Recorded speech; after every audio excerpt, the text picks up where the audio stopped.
Hi guys, என்னோடய 5th மந்த்துக்கு அம்மா சாப்பாடு செஞ்சு போட்டிருந்தாங்க. அதில் வெரைட்டி ரைஸ் எல்லாம் நாங்கள் வீட்டிலேயே கொஞ்சம் பண்ணிட்டோம். மற்றவங்களுக்கு ஹோட்டலில் சொல்லணுன்னு ஒரு 15 சாப்பாடு கிட்ட ஹோட்டலில் சொல்லியிருந்தோம். அது பார்த்திங்கன்னா சாப்பாடு, சாம்பார் எல்லாமே கொடுத்துருந்தாங்க. பட் சாம்பார், ரசம், புளிக்குழம்பு அதெல்லாம் சரியாயிடுச்சு. சாப்பாடு மட்டும் கொஞ்சம் அதிகமாக கொடுத்துருந்தாங்க.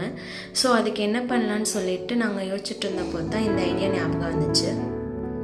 ஸோ வீட்டில் இருந்த லெமன் எடுத்து நாங்கள் லெமன் ரைஸ் பண்ணிட்டோம். லெமன் ரைஸ் பண்ணி இல்லாதவங்களுக்கு கொஞ்சம் கொடுக்கலான்னு சொல்லிட்டு அது பண்ணிவிட்டு நானும் கொஞ்சம் டேஸ்ட் பண்ணி பார்த்தேன் எப்படி இருக்குன்னு சொல்லிட்டு. சூப்பராக இருந்துச்சு. ஸோ எல்லாம் பேக் பண்ண ஸ்டார்ட் பண்ணிட்டோம். பேக் பண்ணி ஒரு 8 பார்சல் கிட்ட வந்துச்சு. சைடிஷ்க்கு எதுவும் இல்லை. ஸோ லெமன் ஊறுகாய் தான் இருந்துச்சு. அதை லெமன் ஊறுகாய் சைடிஷாக வச்சாச்சு. எங்கள் மாமாவும் எங்கள் அக்காவுக்கு ஹெல்ப் பண்ணாங்க. அப்படியே எல்லாம் பேக் பண்ணி முடிச்சுட்டு எல்லாம் கட்டைப்பையில் எடுத்து வச்சுட்டு போய் கொடுக்க எங்கள் மாமா ஸ்டார்ட் பண்ணிட்டாங்க.